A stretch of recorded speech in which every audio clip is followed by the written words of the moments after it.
everybody? It's John with John Sports Odds Collectibles coming at you with a brand new video. How's everyone doing out there today in the YouTube universe? Today I'm going to be sharing my experience that I had with Upper Deck. I had a phone call with them today about a question that I had about a particular car that I pulled out of a mega box. Now, I opened up a few mega boxes off camera here that my family and I purchased, trying to look for another Connor Bedard rookie. And I will show you, gosh, the stack of inserts that I'm getting out of these boxes. There's a few of them. But one card in particular, which is extremely hard to find, the insert is extremely hard to pull. And we're going to talk about that. I'm going to talk about my experience with Upper Deck and calling them and asking them some questions. But before I do that, I wanted to read a couple comments that came in about me opening up this product. And, like a lot of times these comments, you guys out there who watch the channel, just the general public in general, don't see a lot of these comments because I will usually screen them and usually delete really, really, nasty, snarky, vicious comments. Those never see the light of day in the comments section. I do that so I, don't have to start a problem in the chat with people attacking each other, and I just don't like seeing that kind of thing happen. People making nasty comments, which I'm going to get to in a second. But here's this video right here. This fight, I pulled the Connor Bedard card out of that box right there. It was awesome. The card's now sent off to PSA. Hopefully I'll get a decent grade from it, and we'll basically sell it as quickly as possible, to be honest with everybody out there. But before I get into anything else, let me go. Where is it? Here we go. Here is, there are two comments here that came in that I, end up deleting. And one is from a YouTuber. These are both from people out of Canada. And they obviously don't watch the channel at all. Like, they must have just stumbled across the video. Maybe it came up as recommended.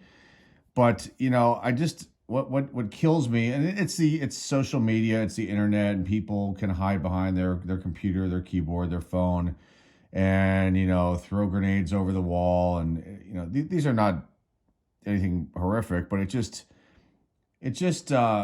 people's attention span, people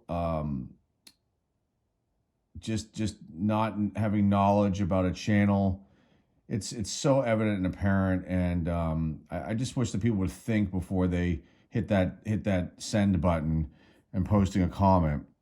So this first one's from this guy, Andy Warhol 12, and he's got some channel, but it doesn't look like he creates content. Maybe he does. He more along the line shares content. And he made this one comment about the packs. I talked about the packs possibly being shorted in the box, which wasn't the case. Just the language in the box is really...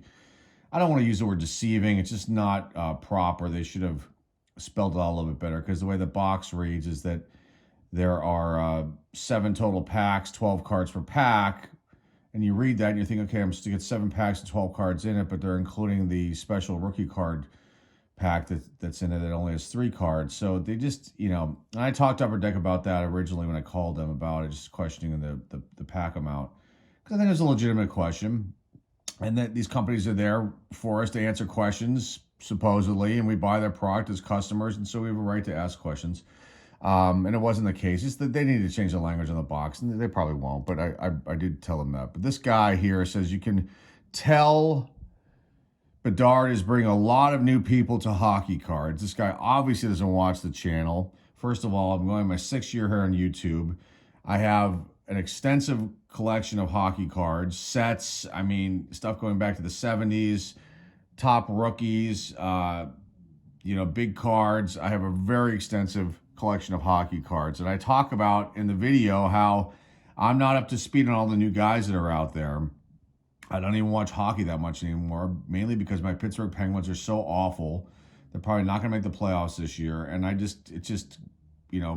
it's not fun to watch them, and hockey in general to me has become really it's more of like a show, and so I'm just really not interested in it. So this guy obviously has no clue about this channel and my history within the trading card space with hockey cards and all the openings that I've had here on the channel and sets that I've showcased. And so this guy is just full of nonsense. So he just should go away, and he is gone now because he's been blocked, because I don't need that kind of nonsense here.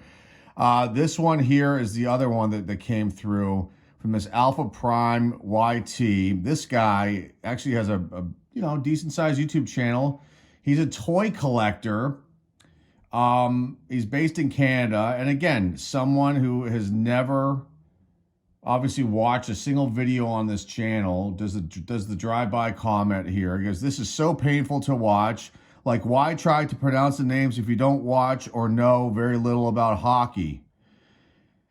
Let me finish this and I'll comment. "Just open the packs and show the goods. No one cares about the base guys." Okay. This guy obviously must have ADD. He must have a low attention span, because I went through most of the cards and I talk about it. I talk about it in every single video. Be prepared. I'm going to screw up. I'm going to F up names of these players because I'm not up to speed with what's going on in the NHL. And a lot of these guys, have got crazy foreign last names, and I screw them up and I make a joke of it. And most people who watch the channel know that. They get a laugh out of it, I'm sure. They make comments. "You did a good job on the pronunciation this time." I mean, that's the way I look at it. So this guy's obviously got a bug up his butt. And as far as, I was trying to take my time and showcase the new product that just had come out. Was looking for that card, and it was an exciting thing. But obviously this guy, Alpha Prime YT, is kind of a douchebag with that comment. And he can go play with his toys and his collectibles and whatever, and he's gone too. So we're done with this part of the video. Let's talk about my experience that I had with Upper Deck. Let's go over here. So I open up these other mega boxes off camera, and let me just slide this over here. So there it goes. And I pulled out a ton of inserts, a lot of inserts out of these mega boxes. I got a couple reds out of the rookie class packs right there. Couple canvases, a bunch of gold border glossies. Some of these are rookie cards. They don't say RC on them or anything like that, so they're not listed that way. I got a ton of inserts here, a whole ton. Here they are. They're all right here, and there's Young Guns, and there's some good guys in here, and there's just a ton of inserts. These are all up in the store because I have no use for them. I did get one Bedard card. Not a Young Guns, but I did get one of the glossy ones. I wanted to show that to everybody. So there's that one. Now, the big card that I did get out of this was one of the Day with the Cup cards, which are very, very hard to find. They are probably more than an SSP, if there is even a definition for higher than an SSP. There is no real mention of it in this article on Beckett when they go over the checklist here. I think they may mention it, that it returns again. I'm not 100% sure. But you can see all the different inserts and parallels and whatever. New inserts here that they're talking about. Monster Season. I did pull one of the Connor McDavids. Okay. And they're talking about what to expect in a hobby box. Obviously, they didn't open up a hobby box. And then the base set checklist is there. We're going to go over here and look at the inserts. And we're going to scroll down here. Day with a Cup. Now, I pulled this out of a mega box, which is 1 in every 5,000 packs. It's roughly, I think I did the math, and I think it was out of 60,000 cards. There's 12 cards per pack. I don't have the calendar in front of me. So basically, this is a really, really, really hard card to pull out of a mega box. In a high box, it's 1 every 2,000 packs. So I wanted to see what the story was with this card, and I think people are undervaluing all of these Day with a Cup cards immensely on eBay. I don't think people realize what they have. If they do, I think they're devaluing it for whatever reason. I'll show you the one that I got, which is right here. Is Riley Smith. He's now with the Pittsburgh Penguins, but here he is when he won the Cup with the Golden Knights. A great shot with a lobster in the top of the cup. Let's just leave that right there for now. Okay, so they only have 12 cards in this set. And I called Upper Deck today, and I wanted to find out how many of these were produced based on these odds. 1 in 5,000 packs in a mega box, and then 1 in 2,000 in a hobby box. I mean, they obviously produce less hobby product than they do the retail stuff, but give me a number. They refused. They first, the guy said, the person that answered said they don't have that information. Then they basically said we can't give out that information, which to me, it's like, why? Let us know. I bought the product. I pulled an extremely rare card. I want to know what the value could be of this card. Is it a thing I need to get graded? Is it do I just sell it raw? How should I price this? These are not questions I would ask him, but I would need to know the number of what the print run would be for something like this. This is like a big time, one of the big time cards to pull out of a product like this. You look at the odds on the other inserts here, and they're the general things: 1 in 4, 1 in 8, 1 in 6, 1 in 36. I'm not going to go down everyone, but this is the hardest one. This is the biggest chase of this kind of release. If you're into hockey cards, that's all Vegas Golden Knights players. So I have this card listed on eBay for $500. And some of you might go, $500? What the hell? Well, no. I mean, this is the kind of, there it is right there. Right there, on the top listing right there. But I looked through these, and I think these guys who are listing these cards, I mean, maybe look, guys out there selling, don't be afraid to go high in the beginning with anything. And you can adjust your prices as time goes on. Don't be afraid of getting, scrutinized by people out there, buyers out there. If something like this if there's an extremely low print run or something like this, it holds value. It's like a 1 of 1 holds a ton of value. I think the problem in this industry that people either they don't understand the value of cards in general, or they are afraid they're going to, someone's going to, call them out on something. Screw it. Like, don't let other people direct you, basically. And I'm not trying to direct anybody. I'm just giving you guys my advice here. I think these cards are really low as far as pricing goes. And why you would do this do any of these as an auction is like ridiculous to me. There's one here for $300, $60. I mean, okay. They have their odds wrong. It's 1 in 2,000 packs of hobby. They should list the other odds. And again, this is obviously somebody that doesn't have knowledge of what they've got in their hands. I would not be selling this card for $60. I would not be doing bids on this card. I would not be selling this card for $100. I wouldn't be starting the bid at $49.99 in these cards. I would do a flat buy it now price. This is ridiculous. These guys don't know what they're doing. $350, okay, that makes a lot more sense now. We're $185, okay, I wouldn't do it that low. I think all these guys have this listed. Here's one here. The bid's at $48.98.